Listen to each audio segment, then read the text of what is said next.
ഇത് നിൻ്റെ മനസ്സിൽ ഉറപ്പിക്കണം. ഇതൊരു ആക്സിഡൻ്റലായിട്ട് സംഭവിച്ച കാര്യമല്ല. ഞാനിവിടെ വന്നത് ഒരു ആകസ്മികമായി സംഭവിച്ചതല്ല. ദൈവം എന്നെ ഇവിടെ കൊണ്ടുവന്നതാണ്. എന്ന് പറഞ്ഞേ, ദൈവം എന്നെ ഇവിടെ കൊണ്ടുവന്നതാണ്. അപ്പം ആ ഒരു ബോധം ആദ്യമേ ഉണ്ടാകണം. ഇവിടെ വന്നാൽ രക്ഷപ്പെടുമെന്ന് ദൈവം കഴിഞ്ഞാൽ പിന്നെ ലോകത്തോട് പറഞ്ഞത് ആരാണെന്നറിയാവോ? ഇവിടെ വന്നാൽ നീ രക്ഷപ്പെടുമോ, നിൻ്റെ ജീവിതത്തിന് പ്രശ്നത്തിന് പരിഹാരം ഉണ്ടാകും എന്ന് ദൈവം കഴിഞ്ഞാൽ പിന്നെ ലോകത്തോട് പറഞ്ഞത് ആരാണെന്നറിയാവോ? പിശാച്. പിശാച് അറിയാലോ ഇവിടെ വന്നാൽ രക്ഷപ്പെടുമെന്ന്. അത് കാരണം രക്ഷപ്പെടാൻ സാധ്യതയുള്ള എല്ലാ വിഷയങ്ങളെയും പിശാച് അറ്റാക്ക് ചെയ്ത് ആദ്യം.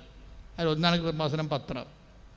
കൃപാസനം പത്രത്തെക്കുറിച്ച് എന്തുമാത്രം നുണപ്രചരണങ്ങളാണ് ആദ്യമേ ഇറക്കി വിട്ടത്. ഞാൻ തന്നെ പകച്ചുപോയി. കാരണം നമ്മൾ പോലും കേൾക്കാത്തതും ചിന്തിക്കാത്തതും പറയാത്ത കാര്യങ്ങൾ ട്രോളർമാർ പറയും.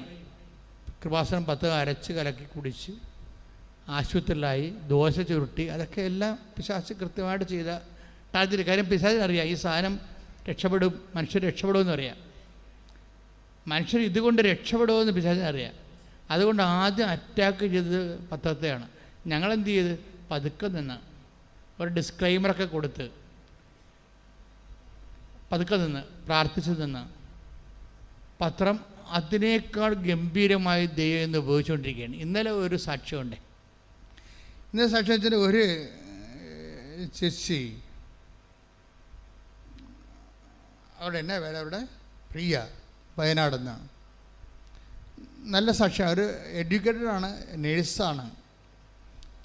പക്ഷെ അവരുടെ ഒരു ജീവിതാനുഭവം വ്യത്യസ്തമാണ്. കാര്യം ഇപ്പോഴേ നിങ്ങൾക്കറിയാമല്ലോ, ഈ പണ്ട് ഇല്ലാതിരുന്ന ഈ അഭ്യസ്ത വിദ്യരുടെ ഡിപ്രഷൻ രോഗങ്ങളുടെ എണ്ണം കൂടിയിട്ടുണ്ട് ഇപ്പോഴും. പണ്ട് അതില്ലായിരുന്നു. ആൾക്കാർക്ക് നല്ല ധൈര്യമായിരുന്നു. ഇപ്പോഴെന്തോ ഇപ്പം ഞാൻ ആൾക്കാരെ വന്ന് പ്രാർത്ഥിക്കുമ്പോൾ ആൾക്കാരുടെ ചീട്ട് നോക്കുമ്പോൾ അവിടെ ഡിപ്രഷൻ എഴുതി വെക്കും. ചിലരുടെ ഓഫീസിലോട്ട് കാര്യം ഫീഡ് ചെയ്യുമ്പോൾ അവരതിനെ നോട്ട് ചെയ്ത് ചെയ്യണതാണ് ഡിപ്രഷൻ. എന്നിട്ട് അതിൻ്റെ അകത്ത് എല്ലാം ഉണ്ട്. മാനസികമുണ്ട്, മാനസിക തകർച്ച ഉണ്ട്, ആത്മഹത്യാ പ്രവണത ഉണ്ട്, നിരാശയുണ്ട്. ഇനി എന്തിനാണ് ജീവിക്കണത്, എന്നാത്തിനാണ് ജീവിക്കണം എന്നുള്ള ചിന്തയുണ്ട്. ഇനി എങ്ങനെ എനിക്ക് ജീവിക്കാൻ പറ്റുമോ, അതിജീവിക്കാൻ കഴിയുമോ എന്നുള്ള വിഹ്വലതയുണ്ട്. എല്ലാത്തിനും കൂടി ഒരു പേരാണ് ഡിപ്രഷൻ എന്ന് എഴുതിയത്. അവൾ പറയണത് എനിക്ക് കുഞ്ഞുനാൾ മുതൽ ഡിപ്രഷനാണെന്നാണ് പറയണത്. കുഞ്ഞുനാൾ മുതൽ ഡിപ്രഷനാണ്. അപ്പോൾ അതുകൊണ്ട് ഞാനൊരു പണി ചെയ്യും. എന്താണ്, ഞാൻ പഠിക്കണ കാലത്ത് എനിക്ക് പേടിയായത് കാരണം, ആളിന് ബേസിക്കായിട്ട് ഫിയർ ഉള്ള ആളാണ്. ഈ പേടിയ കാരണം ഞാൻ കൊന്തയും ബൈബിളും എടുത്ത് തലയ്ക്ക് ഭാഗത്ത് വെച്ചിട്ടാണ് കിടന്ന് ഉറങ്ങണത്. അപ്പോൾ ഇപ്പോൾ ഉടമ്പടി എന്നും പറഞ്ഞൊരു പാട്ട് ഒരാൾ ഇറക്കിയിട്ടില്ലേ, നമ്മുടെ അക്കൗണ്ട് നോക്കിയാൽ കാണുമോ, നല്ല പാട്ടാണ്. അതിലവർ പറയണത് ഉടമ്പടി നേർച്ച വസ്തുക്കളെക്കുറിച്ച് പറയണത് കൃപാസനം പത്രമായാലും ഉപ്പായാലും ഉടമ്പടി തൈലമായാലും അവർ പറയണത് ഉടമ്പടി എടുത്തപ്പോൾ എനിക്ക് മോശയുടെ വടി കിട്ടിയെന്നാണ് പറയണത്. മോശയുടെ വടി കൊണ്ടാണല്ല മോശ പാറയിലടിച്ചതും ചെങ്കടൽ പിളർത്തിയതും ജോർദാനം വറ്റിച്ചതും ഒക്കെ വാഗ്ദാന നാട് പ്രാപിച്ചതൊക്കെ ദൈവം കൊടുത്ത ഈ ഉപകരണമാണ്. അപ്പോൾ ഉടമ്പടിയിൽ ഒത്തിരിയേറെ നേർച്ച വസ്തുക്കളുണ്ട്. അപ്പോൾ പക്ഷെ അത് ഉപയോഗിക്കാൻ അറിയാവുന്നവർ നല്ല ഷാർപ്പ് ഷൂട്ട് ചെയ്യും. അല്ലാത്തവർ, അതുകൊണ്ടാണ് ക്ലാസ്സുകൾ ശ്രദ്ധിക്കണം. ഉടമ്പടി ധ്യാനം നിങ്ങൾക്കും എനിക്കും, എന്നോടും നിങ്ങളോടും ദൈവം സംസാരിക്കുന്ന കോമൺ പ്ലാറ്റ്ഫോം ഉടമ്പടി ധ്യാനമാണ്. പക്ഷേ എനിക്കും അറിയാത്ത കാര്യങ്ങളാണ് ഞാൻ പറയണത്. പലപ്പോഴും ഞാൻ പറഞ്ഞു കഴിഞ്ഞാൽ അവിടെ പോയി എഴുതിയെടുക്കണം നോട്ട് ബുക്കേ. എന്താ കാര്യത്തിനാൽ എനിക്ക് പോലും അറിയാൻ പാടില്ലാത്ത സബ്ജക്റ്റുകളാണ് ഇവിടെ ഈ പ്ലാറ്റ്ഫോമിൽ വരുമ്പോൾ ചില സമയത്ത് ദൈവം പറയണത്. അപ്പോഴാണ് ഞാനും പഠിക്കുന്നത്, ഉടമ്പടിക്ക് ഇങ്ങനെ ഒരു പ്രൊവിഷൻ ഉണ്ടോ. എന്താ കാര്യത്തിൽ ഇന്നലെ ഒരു മനുഷ്യൻ ഒരു സാക്ഷ്യം പറഞ്ഞ്, ശ്രീകുമാർ ഇന്നലത്തെ ഒരു സാക്ഷ്യമാണ്. അപ്പോൾ ശ്രീകുമാറിൻ്റെ കാര്യം രസമാണ്. ശ്രീകുമാർ അയാളൊരു NRI ആയിരുന്നു പണ്ട്, ഒരു വിദേശ ജോലിയുള്ള ആളായിരുന്നു. പക്ഷെ കോവിഡ് വന്നതോടുകൂടി പുള്ളിയുടെ ജോലി പോയി. മനുഷ്യന്മാരുടെ പ്രശ്നമേ ഉടമ്പടി എല്ലാം അഡ്രസ്സ് ചെയ്യുമെന്നുള്ളതാണ് നമ്മുടെ ഒരു ആശ്വാസം. അപ്പോൾ ശ്രീകുമാറിൻ്റെ ജോലി പോയി. അയാൾ നാട്ടിൽ വന്നിട്ട് തേരാപ്പാര നടക്കുകയാണ്. ജീവിക്കാൻ ഇൻവെസ്റ്റ് ചെയ്യാൻ കൈ കാലണയില്ല. എവിടെയെങ്കിലും ഇൻവെസ്റ്റ് ചെയ്യാൻ വേണ്ടി കൈ കാലണയില്ല. അപ്പോൾ അദ്ദേഹം വന്ന് ഉടമ്പടിക്കും. ഇപ്പം നമ്മൾ കൈ കാലണയില്ലാത്തപ്പോൾ പിന്നെ എന്താ നമ്മുടെ മാർഗം? നമ്മുടെ മുമ്പിലുള്ളത് ഉടമ്പടി മാത്രമേ ഉള്ളൂ ശരിക്കും ഇന്നത്തെ കാലത്ത്. അപ്പോൾ അദ്ദേഹം വന്ന് ഉടമ്പടി എടുക്കും. ഉടമ്പടിയുള്ള ഗുണമെന്ന് പറയണത്, ഉടമ്പടിയിലുണ്ടാകുന്നത് ഞാൻ മനസ്സിലാക്കിയത്, ഇനി നിങ്ങളെങ്ങനെ മനസ്സിലാക്കിയിരിക്കണമെന്ന് അറിയത്തില്ല. കാര്യം ഉടമ്പടി ഈ പാട്ടിൽ പറയണ പോലെ ഈ ദൈവവുമായിട്ടാണ് നമ്മൾ ഉടമ്പടി ചെയ്യണമെങ്കിലും അത് മോണിറ്റർ ചെയ്യണതും അത് ആക്ടിവേറ്റ് ചെയ്യണതും മദറാണ്, അമ്മയാണ്. അമ്മയുടെ മാധ്യസ്ഥതയിലാണ് നമ്മൾ ഉടമ്പടി ചെയ്യണത്. അപ്പം അമ്മയുടെ മാധ്യസ്ഥൻ്റെ ഒരു പ്രശ്നം എന്ന് പറയണത് ഈ വ്യക്തിയുടെ സ്റ്റാറ്റസ് ഓവർലുക്ക് ചെയ്ത് കളയും. ഞാൻ മനസ്സിലാക്കിയത് അങ്ങനെയാണ്. ഇപ്പം കുറേ ആയില്ലേ, എത്രയോ ഞാൻ അമ്മയുടെ കൂടെ ഈ ശുശ്രൂഷ, കർത്താവിൻ്റെ ശുശ്രൂഷ ചെയ്യാൻ പറഞ്ഞിട്ട് വർഷങ്ങളായി, ഒരുപക്ഷെ 4 നൂറ്റാണ്ട് കൂടുതലായി ഈ മരിയ ശുശ്രൂഷ ചെയ്യാൻ തുടങ്ങിയിട്ട്. അപ്പോൾ എനിക്ക് മരിയ ശുശ്രൂഷയും മറ്റ് ശുശ്രൂഷയും തമ്മിലുള്ള വ്യത്യാസം, ഈ മറ്റ് മരിയ ശുശ്രൂഷക്കുള്ള ഗുണമെന്ന് പറയണത് ഫസ്റ്റ് ഫേസിൽ വ്യക്തിയുടെ സ്റ്റാറ്റസ് ഓവർലുക്ക് ചെയ്ത് കളയും. അപ്പോൾ എന്താണ് അത്, എന്താ ഉദ്ദേശിക്കണത്? ഇപ്പോൾ വ്യക്തി അയാൾ ചിലപ്പോൾ ഒരു പ്രത്യേക സാഹചര്യത്തിൽ പെട്ട് പാപാവസ്ഥയിലാകാം. പക്ഷേ അയാൾ ചിലപ്പോൾ അദ്ദേഹം ഒരു ഡൈവേഴ്സ്ഡ് പേഴ്സണാകാം, അല്ലെങ്കിൽ ആ സ്ത്രീ ചിലപ്പോൾ ഒരു അബോർഷൻ കഴിഞ്ഞ ആളാകാം. മനഃപൂർവ്വം പാപത്തിലൂടെ ഗർഭം ധരിച്ചിട്ട് ഒരു അബോർഷനിലൂടെ വീണ്ടും പാപിയായിട്ട് നിൽക്കുന്ന ആളാകാം. പക്ഷേ ഇവർക്ക് ഈ ഞാൻ കണ്ടുവരണത് ഉടമ്പടി അമ്മയെടുത്ത് വരുമ്പോൾ ഉണ്ടാകുന്ന പ്രശ്നം, ഇതിനെ ആദ്യം അഡ്രസ്സ് ചെയ്തില്ല അമ്മ. നീ അങ്ങനെ ചെയ്തവളല്ലേ, ഇങ്ങനെ ചെയ്തവളല്ലേ, അങ്ങനെ ആവശ്യമില്ല, നിൻ്റെ ഹർട്ട് ചെയ്യുകയോ നിന്നെ തൂക്കി നോക്കുകയൊന്നുമില്ല. ആദ്യം അമ്മ എന്ന രീതിയിൽ നിന്നെ നിലനിർത്തി തരും. അതാണ് ഞാൻ മനസ്സിലാക്കിയ ഏറ്റവും വലിയൊരു ദൈവികമായ സത്യമാണ്. നിൻ്റെ അവസ്ഥ എന്തായാലും ആദ്യം നിന്നെ ദൈവം, നീ ഇപ്പോൾ ഭർത്താവിനെതിരെ കേസ് കൊടുത്തേ വന്ന ആളാണെന്ന് വിചാരിച്ചോ, അല്ലെങ്കിൽ ഭാര്യയ്ക്കെതിരെ കേസ് കൊടുത്തിട്ട് നിൻ്റെ താല്പര്യത്തിന് പറ്റുന്ന രീതിയിൽ കുടുംബജീവിതം കൊണ്ടുപോകാത്തപ്പോൾ നിനക്ക് വിറഞ്ഞ് നീ മനുഷ്യത്വരഹിതമായി പെരുമാറിയിട്ടിടവെന്ന് നിൽക്കണം വിചാരിച്ചു. പക്ഷേ നീ ഒരു കടത്തിലാണെന്ന് വിചാരിച്ചോ, അല്ലെങ്കിൽ നീ ഒരു രോഗത്തിലാണെന്ന് വിചാരിച്ചോ, അമ്മ ആദ്യം അത് അഡ്രസ്സ് ചെയ്തിട്ട് നിങ്ങനെ എനിക്ക് തോന്നുന്നത്, എൻ്റെ ഒരു അനുഭവത്തിൽ എനിക്ക് പറയാനുള്ള ഉപദേശിക്കാനുള്ളത്, നമുക്കീ ഒരു ബോധം ഉണ്ടാകണം. നിങ്ങൾ ഓർക്കരുത്, നിങ്ങൾ എന്ത് അവസ്ഥയിലായാലും കൃപാസനത്തിൽ വരുമ്പോൾ ഫസ്റ്റ് ഫേസിൽ ദൈവം നിങ്ങളെ അനുഗ്രഹിക്കും. അപ്പോൾ നിങ്ങൾ ഓർക്കും, ഞാൻ പാപിയായിരുന്നിട്ടും ഞാൻ പൊക്കിത്തരം കാണിച്ചിട്ട് തോന്നിവാസം ജീവിച്ചിട്ടും ദൈവം എന്നെ അനുഗ്രഹിച്ചല്ല, അപ്പോൾ പിന്നെ ഇങ്ങനെ തന്നെ ജീവിച്ചാൽ മതി. അതിവിടെയാണ് പ്രശ്നം. അവിടെയാണ് നിങ്ങൾക്ക് പണി കിട്ടാൻ പോണത്. ഇത് ഫസ്റ്റ് ഫേസിൽ നിങ്ങൾ നിലനിർത്തി തന്നിട്ട് ഈശോയുടെ ഒരു സ്റ്റാറ്റസ് ഉണ്ട്, അല്ല ഈശോയുടെ ഒരു അപ്രോച്ചിങ് ഉണ്ട്. എന്താണ്? ഇപ്പം ഞാൻ നിന്നെ സഹായിക്കുന്ന, മേലിൽ നീ നന്നായി ദൈവത്തിൻ്റെ പൈതലിനെ പോലെ ജീവിക്കണം. എന്തിനാണ് നമ്മൾ പാപം ചെയ്യരുതെന്ന് പറയുന്നതിൻ്റെ കാരണം, ദൈവം ഉദ്ദേശിക്കുന്നത് നീ ബേസിക്കായിട്ട് നീ ദൈവ പൈതലാണ്. ഈ ലോകത്ത് ജീവിച്ചപ്പോൾ ലോകത്തിൻ്റെ പ്രത്യേകമായ സാഹചര്യം കൊണ്ടും നമ്മുടെ ജഡത്തിൻ്റെ ദുരാശ കൊണ്ടും നീ ചിലപ്പോൾ ദൈവ പൈതൽ എന്നുള്ള നിൻ്റെ സ്ഥാനം പ്രസാദപരം നഷ്ടപ്പെട്ടു പോയി കാണും. പക്ഷേ എന്ന് പറഞ്ഞാലും ദൈവം പറയും, നീ ഇപ്പോൾ ഒരു പാപാവസ്ഥയിലാണെങ്കിലും നീ എൻ്റെ മകനാണ്, അല്ലെങ്കിൽ നീ എൻ്റെ മകളാണ്. അതിനത്ര മാറ്റമില്ല. അതിന് അമ്മയെ വെച്ചിരിക്കുന്ന ദൈവം അമ്മയെ തന്നെ വെച്ചിരിക്കുന്നതിൻ്റെ പ്രധാനപ്പെട്ട കാര്യം എന്താ? അതായത് ഇങ്ങനെ ഒരു ഇൻഡീസൻറ്റ് സിറ്റുവേഷൻസ് ഉണ്ടായി, ദൈവത്തിന് പ്രോട്ടോക്കോൾ അനുസരിച്ചുകൊണ്ട് ഡയറക്റ്റ് ഇടപെടാൻ പറ്റാത്ത വിഷയമാണെങ്കിലും നിങ്ങൾ നിലനിർത്തണമെന്നുള്ള ദൈവത്തിൻ്റെ ഒരു മനസ്സിൻ്റെ അവസ്ഥയാണ്. ഇപ്പോൾ കാനായിലെ കല്യാണത്തിൻ്റെ കാര്യമാണ് തന്നെ എടുക്കാം. അവിടെ ആ വീഞ്ഞ് ഉണ്ടാക്കി കൊടുക്കേണ്ട ഒരു കഥയുമില്ല. യേശു എന്ന് പറയുന്ന ഈ ലോകത്തിൻ്റെ യുഗദൈവം ഒരിക്കലും ഇങ്ങനെ ഒരു വീട്ടിൽ ഒരു കല്യാണത്തിൽ വീഞ്ഞ് തീർന്നു പോയെന്നും പറഞ്ഞ് അവിടെ ഇടപെടേണ്ട കാര്യമില്ല, പ്രോട്ടോക്കോൾ അല്ലത്. ഇപ്പം നമ്മളുടെ വീട്ടിൽ നമ്മളുടെ ഇവിടെ നിങ്ങളുടെ വീട്ടിൽ തോട് പൊങ്ങി വെള്ളം കയറി ഉടനെ ജലസേചന വകുപ്പ് മന്ത്രി അവിടെ വരുവാ? ഇല്ല, വരത്തില്ല. അത് വില്ലേജ് ഓഫീസറാണ് വരുന്നത്.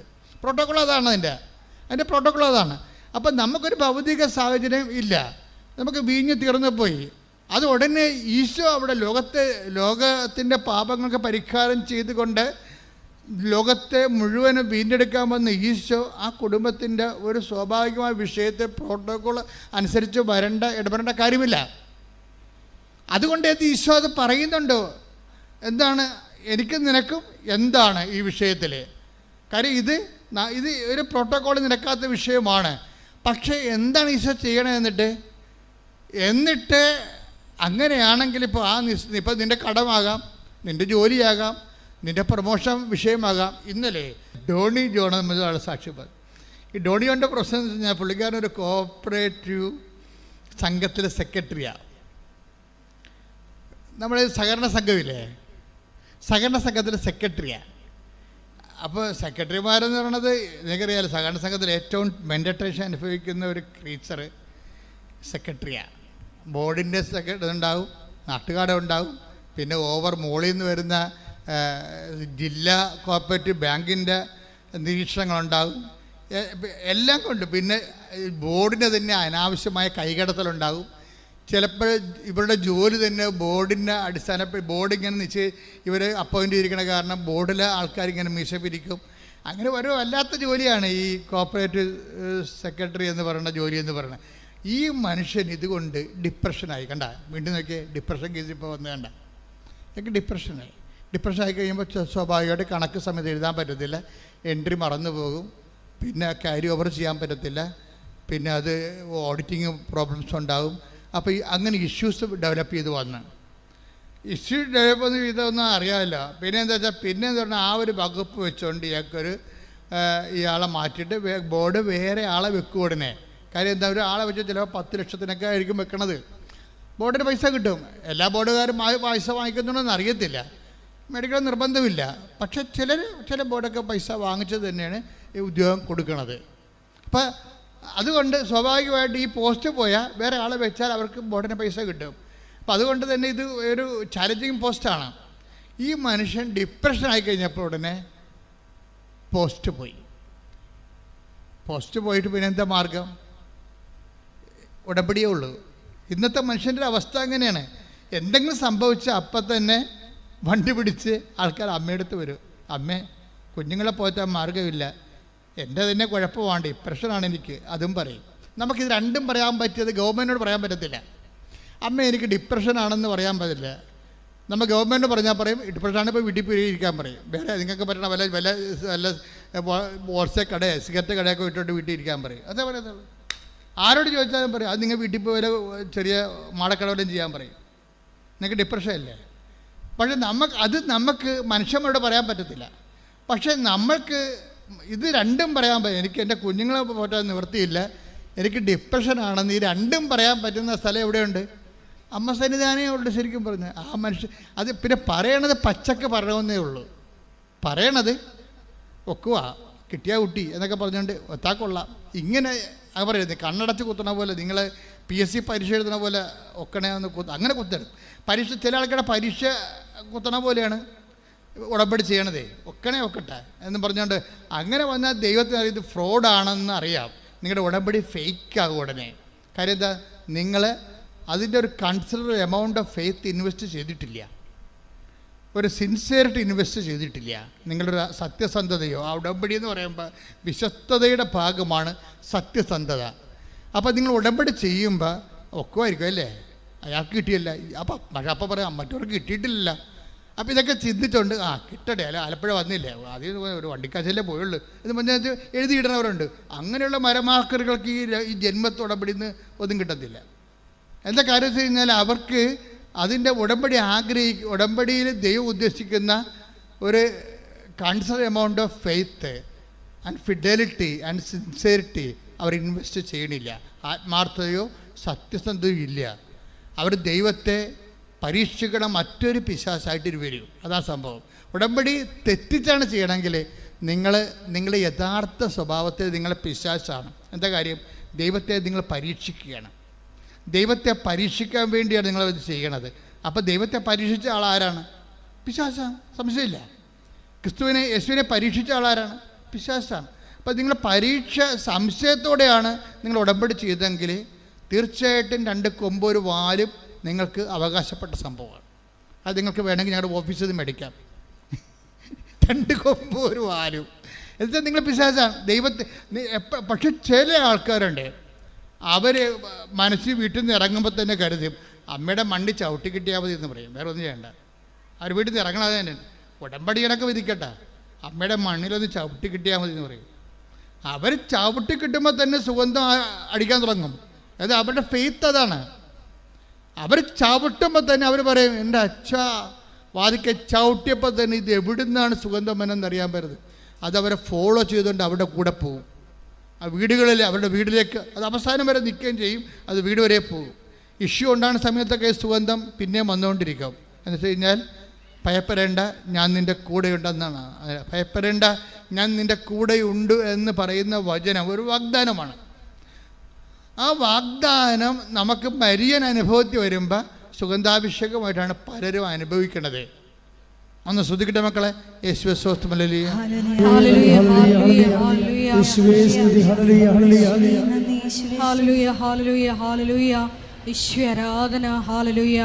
ഒരുമിച്ച് ശ്രദ്ധിക്കട്ടെ, ശക്തമായി ശ്രദ്ധിക്കട്ടെ. നിങ്ങൾ എന്താ വിചാരിച്ചത്?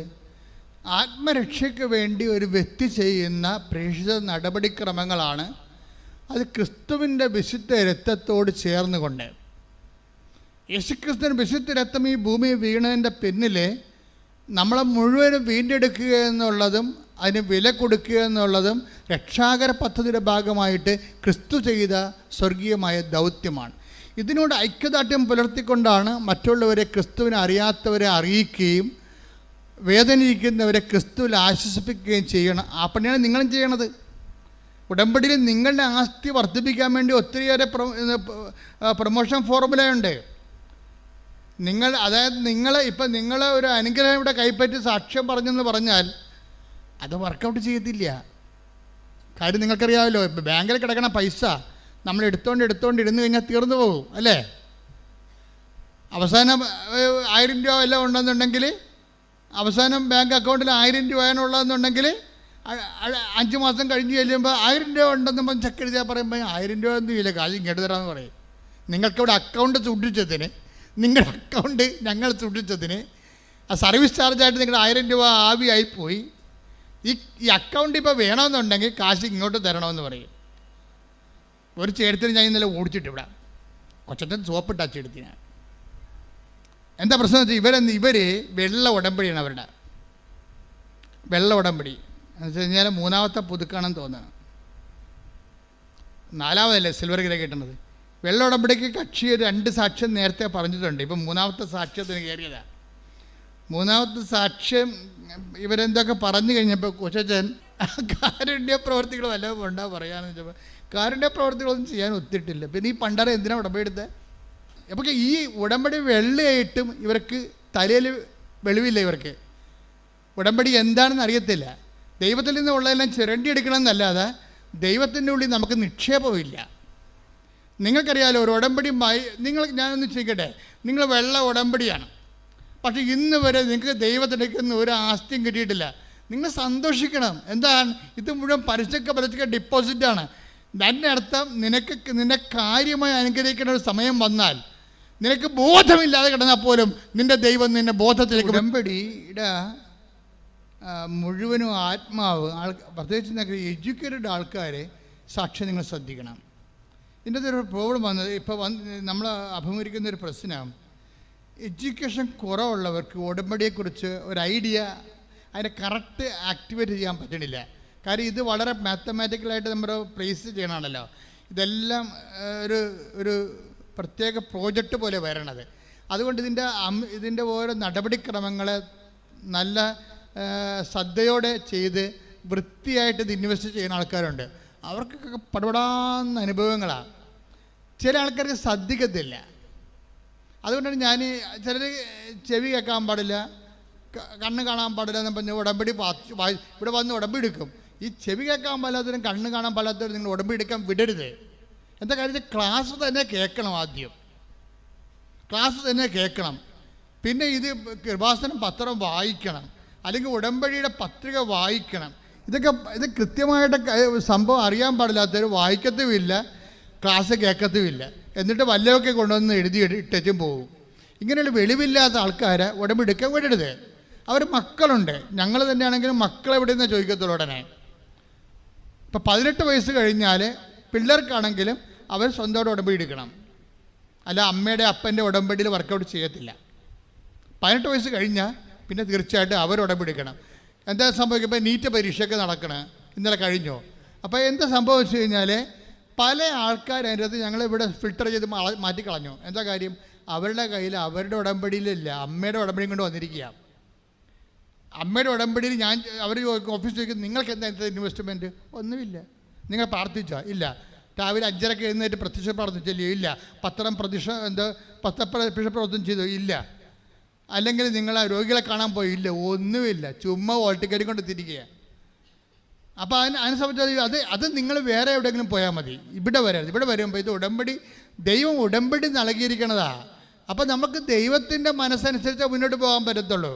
അല്ല നിങ്ങളെ സന്തോഷിപ്പിക്കുക, സൂചിപ്പിക്കുക, ആശ്വസിപ്പിക്കുക ഒന്നും ഞങ്ങളുടെ പ്രഥമ പരിഗണനയിലുള്ളതല്ല. പണ്ടൊക്കെ ഞാൻ ഒത്തിരി ചെയ്തിരുന്നതാണ്. ഉടമ്പടി വരെ ഞാൻ ഇതെല്ലാം ഇങ്ങനെ തന്നെ ചെയ്തുകൊണ്ടിരുന്നതാണ്. അപ്പോൾ ഇപ്പം ചെയ്യത്തില്ല. എന്താ കാര്യം? ദൈവം ഉടമ്പടി നമ്മൾക്ക് തന്നിരിക്കുന്നത് ആ ഉടമ്പടി പ്രകാരം ജനങ്ങളെ ട്രെയിൻ ചെയ്യാനും വിശുദ്ധീകരിക്കാനും ശക്തീകരിക്കാനുമാണ്. അതിൻ്റെ ഫലങ്ങളെന്ന് പറഞ്ഞാൽ നിത്യത വരെയാണ്. ശ്രുതികട്ടെ ഹല്ലേലൂയ. നമുക്ക് വായുടെ മുഖ്യ ട്യൂബ് വഴി കൊടുത്തുകൊണ്ടിരിക്കുക. അപ്പോൾ അവനും മരിച്ചു പോകുന്നുള്ളത് ഏറെക്കുറെ ടീച്ചറിന് മനസ്സിലായി. അപ്പോൾ ടീച്ചർ ഒരു തുറുപ്പിട്ട് വെട്ടി പ്രാർത്ഥനയ്ക്ക്. എന്താ കാരണം? അവർ ഉടമ്പടി എടുത്തിട്ട് പറഞ്ഞ്, കർത്താവേ, ഉടമ്പടി ഈ മകനെ നീ തിരിച്ച് വിളിക്കുകയാണോ? അതാണ് ആ ചോദ്യം. ഈ മകനെ നീ തിരിച്ച് വിളിക്കുകയാണോ? അതാണോ നിൻ്റെ ദൈവഹിതം? എനിക്ക് വേറെ മക്കളൊന്നും ഇല്ലല്ലോ. അപ്പോൾ എൻ്റെ സൽപ്രവർത്തികളെ നീ ഓർക്കണമെന്ന് പറഞ്ഞു. എൻ്റെ അമ്മേ, കാര്യം ഇവർ വൃത്തിയായിട്ട് സൽപ്രവർത്തി ചെയ്യുന്ന ആളാണ്.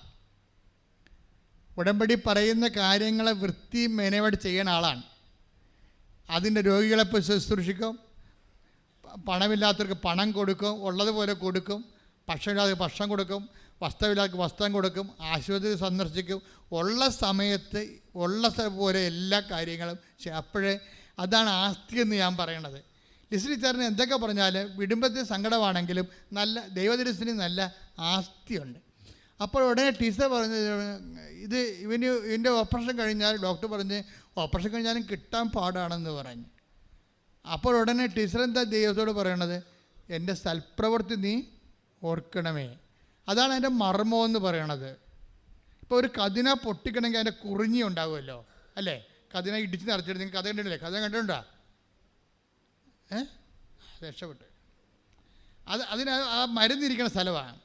അവിടെ കൊണ്ട് തീ കൊടുക്കണം. അല്ല വല്ലോടത്തും കൊടുത്താൽ കതിനാ പൊട്ടത്തില്ല. അതിൻ്റെ മർമ്മം കുറിഞ്ഞു. അതാണ് മരുന്നിരിക്കണ ആ ദോരം. അവിടെ കൊണ്ട് നമ്മൾ ആ മരുന്ന് നമുക്ക് കത്തിയിട്ട് പൊട്ടണം. ഉടമ്പടിയുടെ മർമ്മം എന്ന് പറഞ്ഞ സൽപ്രവൃത്തിയാണ്. ടീച്ചർ അവിടെ കൊണ്ട് കത്തിച്ച് സംഭവം എന്താണ്?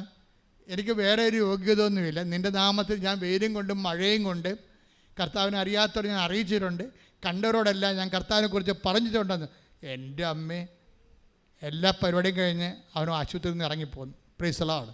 Price the lord. ഹല്ലേലൂയ. എന്നുവെച്ചാൽ ആൾ സുഖപ്പെട്ട് ഈ ഒരൊറ്റ സംഭവത്തിൽ. ഇതാണ് ആസ്തി എന്ന് പറയണത്.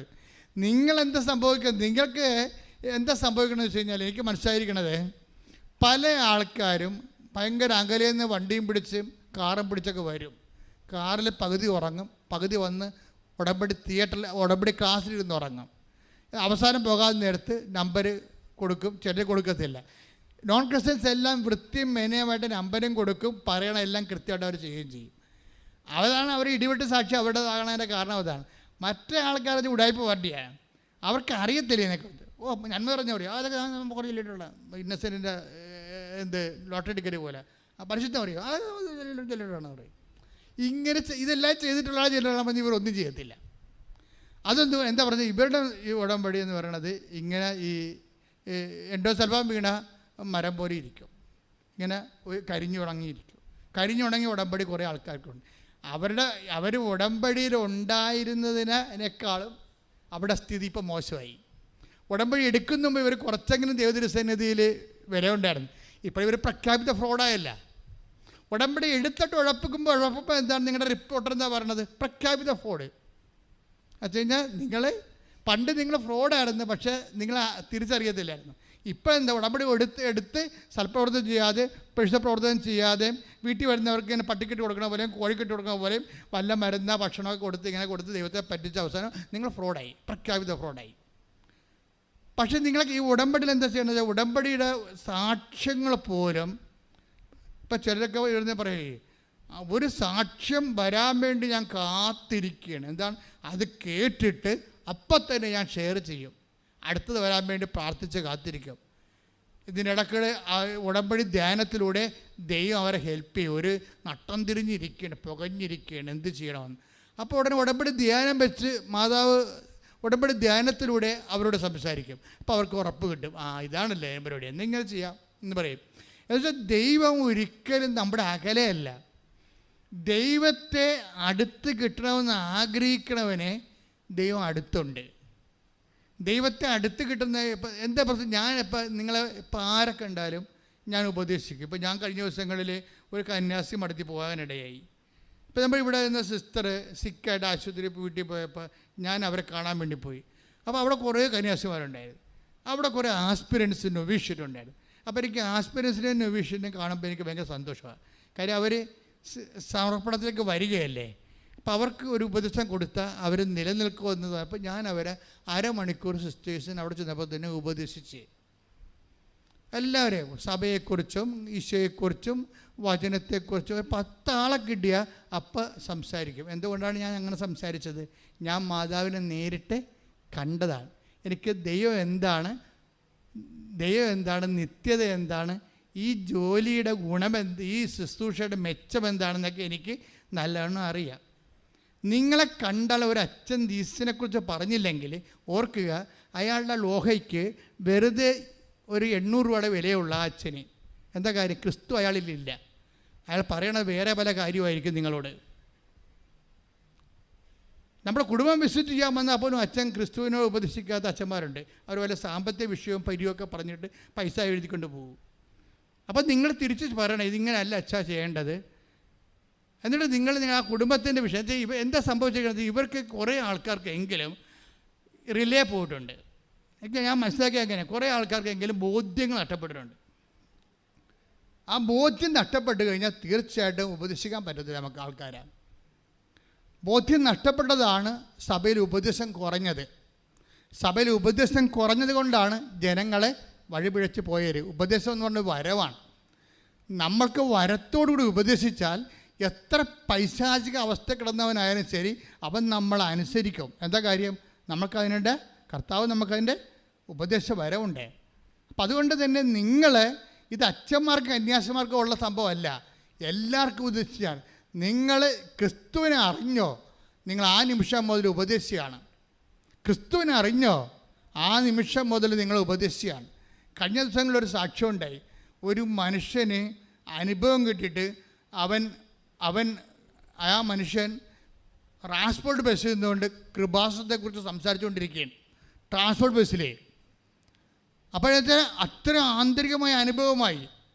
അപ്പോൾ ട്രാൻസ്പോർട്ട് ബസ്സിൽ നിന്നുകൊണ്ട് കൃപാസനത്തെക്കുറിച്ചും മാതാവിനെക്കുറിച്ചും ജനങ്ങൾക്ക് ഉണ്ടാകുന്ന ദൈവത്തിൻ്റെ ഇടപെടലിനെക്കുറിച്ച് സംസാരിച്ചുകൊണ്ടിരിക്കുകയാണ്. അപ്പോൾ ഒരു നോൺ ക്രിസ്ത്യനായിട്ടുള്ള ഒരാൾ രൂക്ഷമായിട്ട് ഇയാളെ നോക്കും. ഇയാൾ ഓർക്കും ഇയാൾ വന്ന് എൻ്റെ കണ്ണക്കുരിട്ട് അടിക്കുമായിരിക്കും എന്ന് തോന്നും.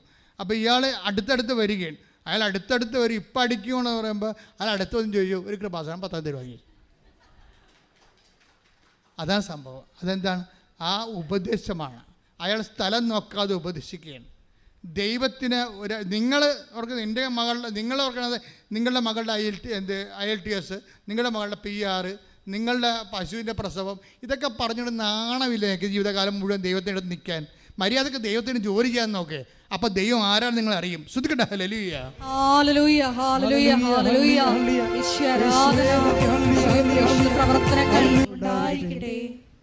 എന്തിനാണ് ഈ സാക്ഷ്യം, എന്തിനാണ് ഇങ്ങനെ ഇടക്കിടക്ക് ഇപ്പോൾ ഒന്നിൽ കൂടി സാക്ഷ്യങ്ങൾ വിശദീകരിക്കണമെന്ന് വെച്ചാൽ, ഒന്നാമത്തെ കാര്യം ഈ കേസ് സ്റ്റഡിയാണ് സാക്ഷ്യം. ഉടമ്പടിയുടെ കേസ് സ്റ്റഡിയാണ്.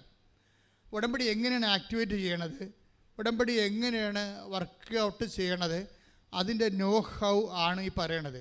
അതുകൊണ്ട് നമ്മൾ ഇതുപോലെ ശ്രദ്ധിച്ച് സൂക്ഷിച്ച് ഇതൊരു ഉടമ്പടിയെ സമീപിക്കുന്ന ഒരു രീതിയുണ്ട്. അങ്ങനെ സമീപിച്ച് ടെക്നിക്കലായിട്ടാണ് ഇതിനെ അപ്രോച്ച് ചെയ്യേണ്ടതെന്ന് എനിക്ക് തോന്നുന്നത്. ഒരു ബിബ്ലിക്കൽ ടെക്നോളജിയാണ് ഇതിനകത്ത് ഉപയോഗിക്കുന്നത്. ബൈബിൾ എന്താണ് അനുഗ്രഹത്തിൻ്റെ ടെക്നോളജി, അതാണ് ഉടമ്പടിയിൽ ഉപയോഗിക്കുന്നത് ശരിക്കും പറഞ്ഞാൽ. അപ്പം അതിൻ്റെ ഓരോ ആൾക്കാർ ഉപയോഗിച്ചിട്ടിട്ട് അവർക്ക് കിട്ടിയ റിസൾട്ടാണ് നമ്മൾ അനലൈസ് ചെയ്യണത്.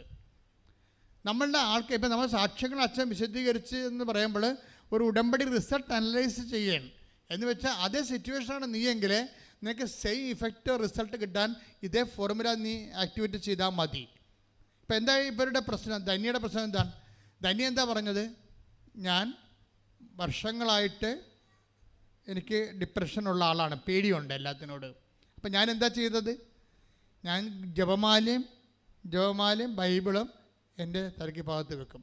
ജപമാലയും ബൈബിളും തലയ്ക്ക് ഭാഗത്ത് വെക്കുന്നവരെ കൈപൊക്കിക്കേ.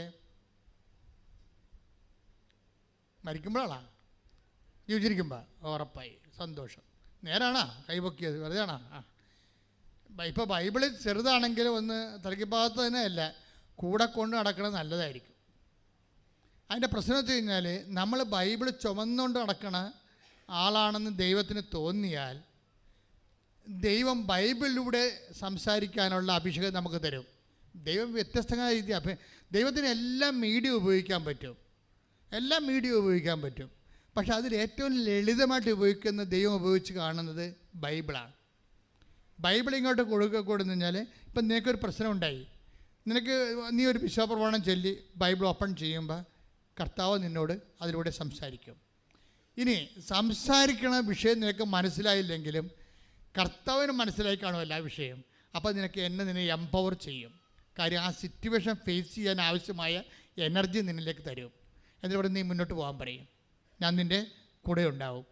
അപ്പം നീ ഒരു സ്വർഗസ്ഥനായ നന്മ നിറഞ്ഞൂറും ചൊല്ലി പ്രാർത്ഥിച്ച് ദൈവത്തിൻ്റെ ആ ഒരു സിറ്റുവേഷൻസ് ആംബിയൻസ് കീപ്പ് ചെയ്തുകൊണ്ട് നീ പ്രാർത്ഥിച്ച് മുന്നോട്ട് പോകണം. എൻ്റെ മക്കളെ, ഈശോ എന്താ പറഞ്ഞത്? നിരന്തരം പ്രാർത്ഥിക്കേണ്ടതിൻ്റെ ആവശ്യകത വ്യക്തമാക്കാൻ. ഇപ്പോൾ ഈ സോഷ്യൽ മീഡിയയുടെ കാലമായത് കാരണം 10 പൈസക്ക് പഠിപ്പുണ്ടെങ്കിൽ പിന്നെ താൻ ആൾ വലിയ ജമണ്ടനാണെന്ന് നാട്ടുകാർ അറിയിക്കാൻ വേണ്ടി ഈ പന്നി ഉടനെ ദൈവത്തെ നിഷേധിക്കും, അല്ലെങ്കിൽ സഭയെ നിഷേധിക്കും. എന്തിനാണെന്നറിയാവോ? മറ്റ് സഭക്കാരുടെയോ അല്ലെങ്കിൽ മറ്റ് മതക്കാരുടെയോ കയ്യടിയും ലൈക്കും കിട്ടാൻ വേണ്ടിയാണ്. എന്തൊരു പ്രലോഭനമാണെന്ന് നോക്കിയേ. അല്ല, ഈ സോഷ്യൽ മീഡിയ കാലത്ത് പുതിയ പാപികൾ വരുന്നു എന്നല്ല, പാപികളെ ഐഡൻറ്റിഫൈ ചെയ്യാൻ വേണ്ടി ദൈവം ഒരു അവസരം തന്നിരിക്കുന്നു. കൈയിട്ടിച്ച് ശ്രദ്ധിക്കട്ടെ. ചില അഭ്യസ്ത വിദ്യരെ ഈ പൊതുസമൂഹത്തിൻ്റെ ലൈക്കിനും സബ്സ്ക്രിപ്ഷനും വേണ്ടി ദൈവത്തെയും അവർ പണയം വെച്ചുകൊണ്ട് സ്വയം പ്രഖ്യാപിത നിരീശ്വരവാദികളായിട്ടൊക്കെ സമൂഹത്തിലുണ്ടാകും. അപ്പം നമ്മളോർക്കും ഇത് ശരിയല്ലേ എന്ന് ചോദിക്കും. അവന് അത് പറയാൻ യാതൊരു റൈറ്റുമില്ല. എന്താ കാര്യം? അവൻ പ്രാർത്ഥിച്ചിട്ടില്ല. പ്രാർത്ഥിക്കാത്തതിന് പഞ്ചസാര എന്ന് ഇപ്പം ശർക്കര അല്ലെങ്കിൽ ശർക്കര എന്ന് നമ്മളൊരു വെള്ള പേപ്പർ എഴുതി വെച്ചിട്ട് നക്കി നോക്കിയാൽ മധുരം ഉണ്ടാവുക ഇല്ല. അതാണ് സംഭവം. ശർക്കര തിന്നണം അല്ലേ? അപ്പം അതിൻ്റെ മധുരം എന്താണെന്നൊക്കെ വ്യത്യാസം. ശർക്കരയുടെയും പഞ്ചസാരയുടെയും മധുരം വ്യത്യസ്തമായിട്ട് മനസ്സിലാകണമെങ്കിൽ അത് രണ്ടും രുചിച്ച് നോക്കണം. അല്ല പത്രത്തിൽ എഴുതി വെച്ചിട്ട് നക്കിയിട്ട് കാര്യമില്ല. വല്ലയിടത്തെ പുസ്തകത്തിൻ്റെ വായിച്ച് നോക്കിയിട്ട് വല്ല കാര്യമുണ്ടോ?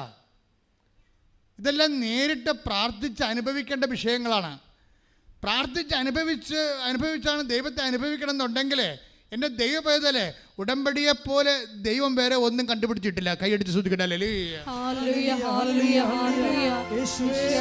റബ്ബിന് തലയ്ക്ക് ഭാഗത്ത് വെച്ചതാണ് ഇവരുടെ ആസ്തി എന്ന് പറയണത്. മക്കളെ, എന്തെങ്കിലും ആസ്തി ഉണ്ടെങ്കിൽ ദൈവം നിങ്ങളെ കൈവിടത്തില്ല. ഇവർക്ക് ഡിപ്രഷനാണ്, ഇവർക്ക് ഭയമാണ്, ഉത്കണ്ഠയാണ്. പക്ഷെ അവർ അത് പ്രാർത്ഥിക്കാനല്ലെങ്കിലും മാതാവിൻ്റെ സാന്നിധ്യം അനുഭവിക്കാൻ പറ്റിയ, പ്രാർത്ഥിക്കാൻ പറ്റിയ ഒരു ദിവ്യ വസ്തുവാണ്. അതെൻ്റെ കൂടെ ഇരുന്ന അമ്മയുടെ സാന്നിധ്യം ഉണ്ടാകുമെന്ന് അവർ വിശ്വസിച്ച് അത് വെക്കുകയാണ്. അവരെത്രയോ വർഷങ്ങളാണത് വെക്കണത്. പക്ഷേ ഇപ്പം അവരുടെ ജീവിതത്തിൽ, ഈ ധന്യയുടെ ജീവിതത്തിൽ വല്ലാത്ത ഒരു പ്രതിസന്ധി വന്ന്. എന്താ പ്രശ്നം വെച്ചാൽ അവൾക്ക് സ്വതവേ ഡിപ്രഷൻ ഉണ്ടല്ലോ. അപ്പോൾ അവൾ കെട്ടിച്ച് വിട്ട വീട്ടിൽ കുറേ പ്രോബ്ലം ആയിപ്പോയി, വലിയ പ്രശ്നമായി. വലിയ പ്രശ്നം വെച്ചാൽ അവൾ അവിടെ ഒറ്റപ്പെട്ട പോലെ അവിടെ തോന്നി. കെട്ടിച്ച് വിട്ട വീട്ടിൽ എപ്പോഴും നമ്മൾ ഓർക്കണം, നമ്മൾ ഒറ്റപ്പെടുന്നുള്ള ഉറപ്പാണ്. നാത്തുമാരും അമ്മയൊക്കെ ഒരു കൈയായിരിക്കും എപ്പോഴും. കാര്യം അവർ അമ്മയും മക്കളും അല്ലേ വർഷങ്ങളായിട്ട്. നിങ്ങളിപ്പോൾ പുതുതായിട്ട് ചെന്ന് ചേർന്ന ആൾക്കാരല്ലേ, നിങ്ങൾ ഇന്നലെ ചെന്ന് ചേർന്ന ആൾക്കാരല്ലേ.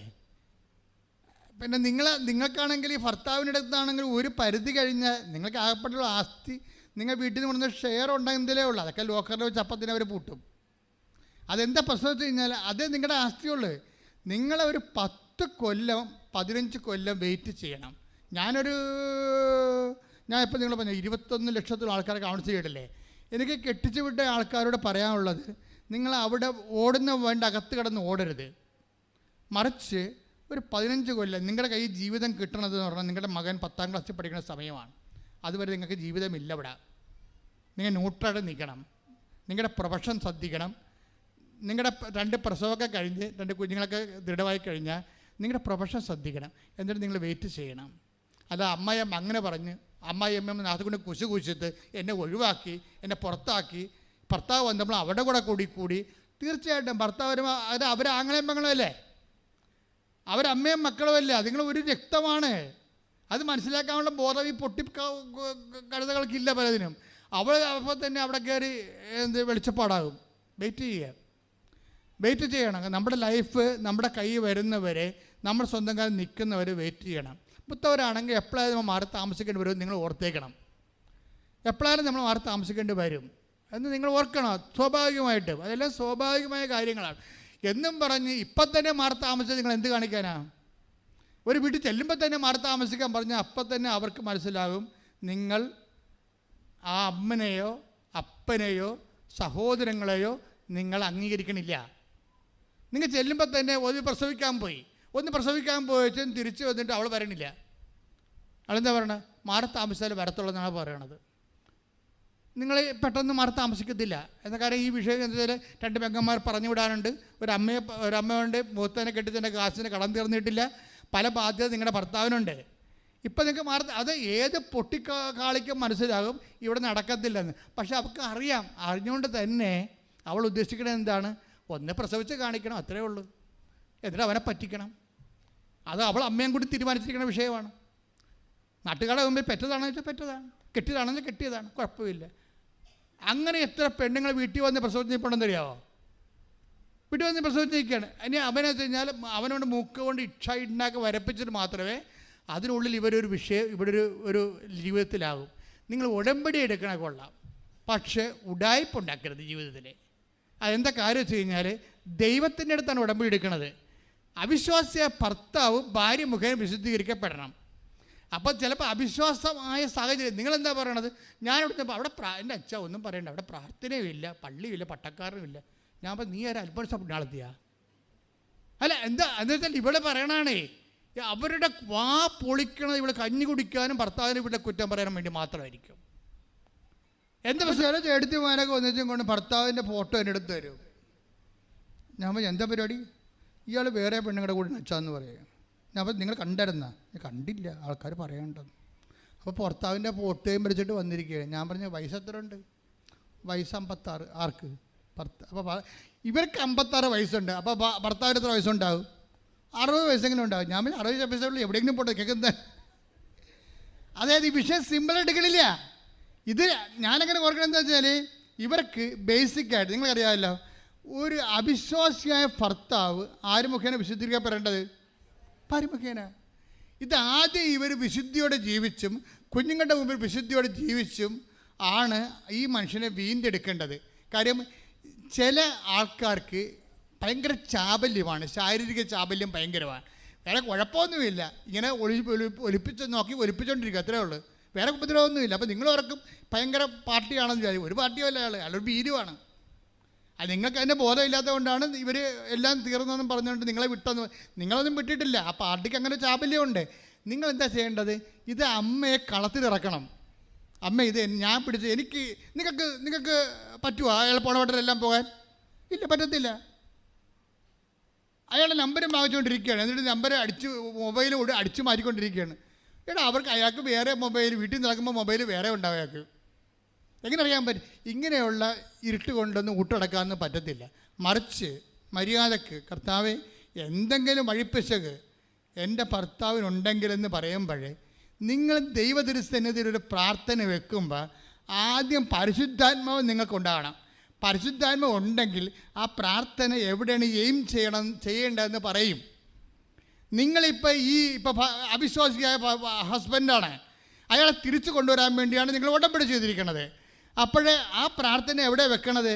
നിങ്ങൾ പറയണം, അയാൾ ഞാനുമായിട്ട് മാത്രമേ ബന്ധം പാടുള്ളൂ. ദാറ്റ്സ് ഓക്കെ, ഞാൻ എൻ്റെ ജീവിത പങ്കാളിയാണ്. നിങ്ങൾ അത് വെച്ച് ഇത് വർക്കൗട്ട് ചെയ്യത്തില്ല. നിങ്ങൾ എന്താ ചെയ്യേണ്ടത്? നിങ്ങൾ വേണം, കർത്താവേ ആ മനുഷ്യൻ പാപിയായിട്ട് ജീവിക്കരുത്, അയാളുടെ വിശുദ്ധി സൂക്ഷിപ്പുകാരത്തി ഞാനാണ്, അതുകൊണ്ടാണ് ഞാൻ നിന്നോട് പറയണത്. അപ്പോൾ വിഷയം മാറും. എന്താ കാര്യം?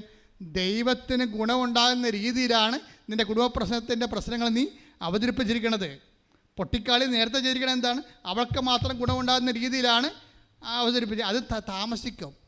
എല്ലാ ഉടമ്പടി വിഷയങ്ങളിലും ഇതുകൊണ്ട് ദൈവത്തിന് എന്താണ് മെച്ചമെന്ന് നിങ്ങൾ ചിന്തിക്കണം. ശ്രുതികട്ടെ ഹല്ലേലൂയ. ജീവിതത്തിൽ ഇപ്പം അതിന് ഉദാഹരണത്തിന് നമുക്ക് സങ്കീർത്തനം എടുത്തേ. സങ്കീർത്തനം 16:7 മുതൽ. എനിക്ക് ഉപദേശം നൽകുന്ന കർത്താവിനെ ഞാൻ വാഴ്ത്തുന്നു. പറഞ്ഞേ, എനിക്ക് ഉപദേശം നൽകുന്ന കർത്താവിനെ ഞാൻ വാഴ്ത്തുന്നു. രാത്രിയിലും എൻ്റെ അന്തരംഗത്തിൽ പ്രബോധനം നിറയുന്നു. രാത്രിയിലും എൻ്റെ അന്തരംഗത്തിൽ പ്രബോധനം നിറയുന്ന കർത്താവ് എപ്പോഴും എന്റെ കൺമുമ്പിലുണ്ട്. അവിടുന്ന് എന്റെ വലതുഭാഗത്തുള്ളത് കൊണ്ട് ഞാൻ കുലുങ്ങുകയില്ല. അതിനാൽ എന്റെ ഹൃദയം സന്തോഷിക്കുകയും അന്തരംഗം ആനന്ദം കൊള്ളുകയും ചെയ്യുന്നു. എന്റെ ശരീരം സുരക്ഷിതമായി വിശ്രമിക്കുന്നു. അവിടുന്ന് എന്നെ പാതാളത്തിൽ തള്ളുകയില്ല. അങ്ങയുടെ പരിശുദ്ധൻ ജീർണിക്കാൻ അനുവദിക്കുകയില്ല. അപ്പൊ ജീർണത കുറയും ജീവിതത്തിൽ, കുടുംബജീവിതത്തിലായാലും ശരി. ഇപ്പൊ ഒരു ഭർത്താവ് അവിശ്വസ്തത കാണിക്കുമ്പോൾ കുടുംബജീവിത ജീർണതയല്ലേ. ഇപ്പം മകൻ കഞ്ചാവിന് ഒക്കെ അടിപ്പെട്ട് കഴിയുമ്പോഴും മകൾ വേറെ വല്ല രഹസ്യ ബന്ധങ്ങളെ തുടങ്ങുമ്പോൾ കുടുംബം ജീർണിക്കുകയല്ലേ. അപ്പോൾ ജീർണത കുറയാനുള്ള ഏറ്റവും നല്ല മാർഗം ഉപദേശങ്ങളാണ്. അതുകൊണ്ടാണ് നിങ്ങൾ ഉടമ്പടി ധ്യാനം കൂടണമെന്ന് പറഞ്ഞതിൻ്റെ കാരണം. ഉടമ്പടി ധ്യാനങ്ങൾ കൂടുകയും വചനങ്ങൾ കേൾക്കുകയും ചെയ്യുമ്പോൾ അത് നിങ്ങൾ വ്യക്തിപരമായ ജീർണതയും കുടുംബപരമായ ജീർണതയും കുറഞ്ഞിരിക്കും.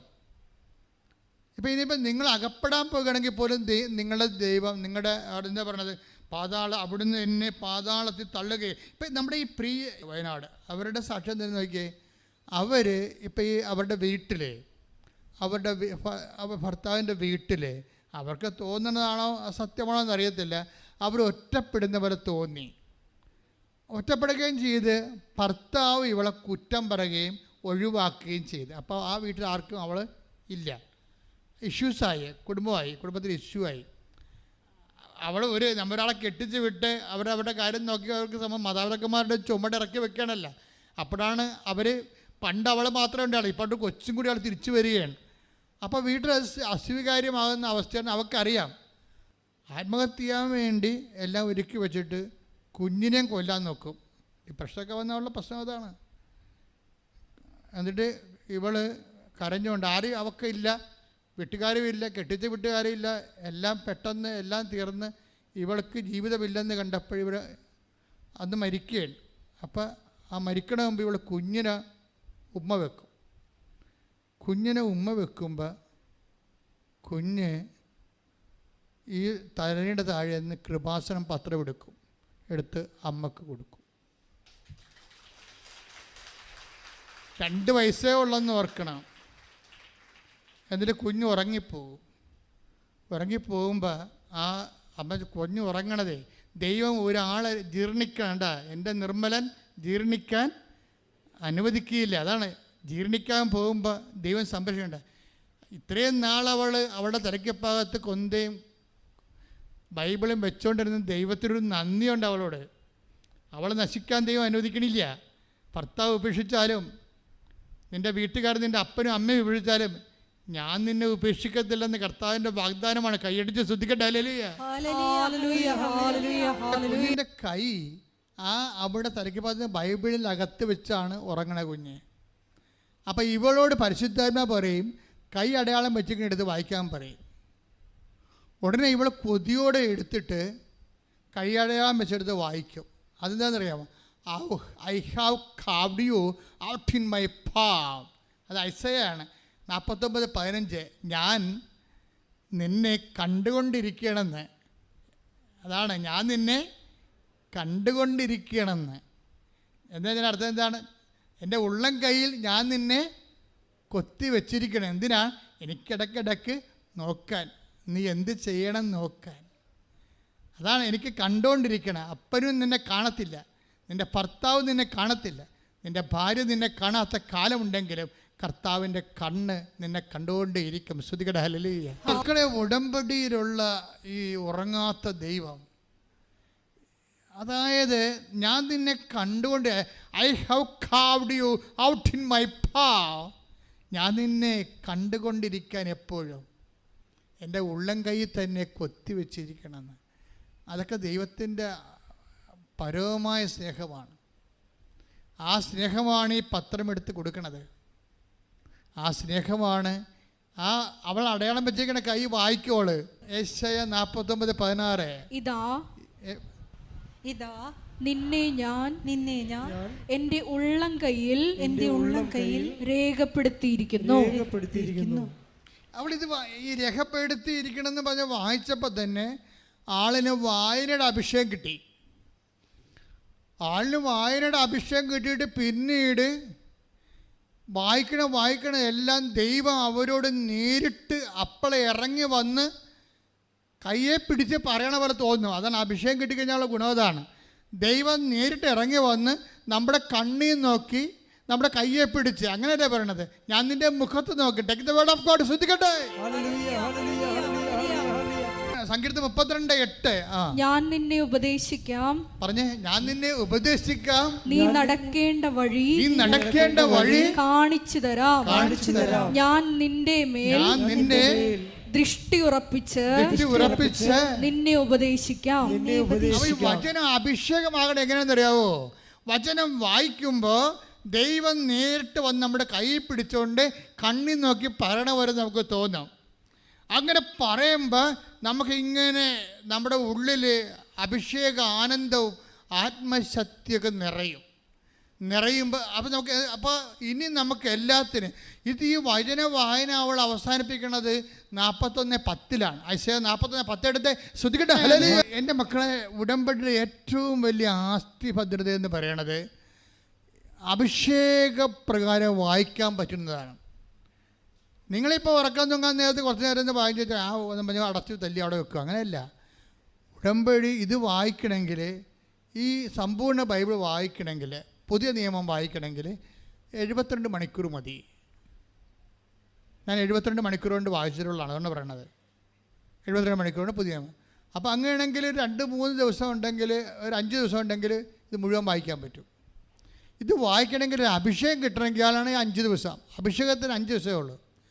എന്നിട്ട് ഇങ്ങനെ വായിക്കുന്നതോറും ഇങ്ങനെ നമ്മുടെ ഉള്ളിൽ ദൈവസ്നേഹവും ദൈവ ശക്തിയൊക്കെ ഇങ്ങനെ നുരഞ്ഞ് പതഞ്ഞ് ഒഴുകി നമുക്ക്, അതായത് നമ്മൾ ശരിക്കും പറഞ്ഞാൽ ആധ്യാത്മികമായി ലഹരി പിടിച്ചു പോകും. അങ്ങനെ വന്നാൽ എൻ്റെ അർത്ഥം എന്താണ്? നീ വായന അഭിഷേകത്തിലായാൽ എൻ്റെ അർത്ഥം എന്താണ്? ദൈവം നിൻ്റെ കൂടെ സഞ്ചരിക്കാൻ തുടങ്ങിയിരിക്കുന്നു. ഇനി എന്താണ്? നീ നടക്കേണ്ട വഴി നിൻ്റെ മുഖത്ത് നോക്കി ഉപദേശിക്കാൻ തുടങ്ങി. ഇപ്പം ധന്യനെ ഉപദേശിച്ച് ധന്യോട് പറഞ്ഞു, കുഴപ്പമില്ല, നീ വീട്ടിൽ പോയിക്കോ. വീട്ടിൽ ചെന്നപ്പോൾ പിന്നെന്താ പ്രശ്നം? അപ്പൻ എന്ന് പറയുന്ന ആൾ ഭർത്താവിനെതിരെ കേസ് കൊടുത്തിരിക്കുകയാണ്, ഇവളുടെ അപ്പൻ. പക്ഷേ ഇവൾ വീട്ടിൽ ചെന്ന് കഴിയുമ്പോൾ അപ്പനൊരു പാലത്തെക്കൂടി സ്കൂട്ടിയും തള്ളിക്കൊണ്ട് പോകുമ്പോൾ പാല ഒടിഞ്ഞ് അപ്പൻ സ്കൂട്ടിയോട് കൂടി വെള്ളത്തിൽ പോകും.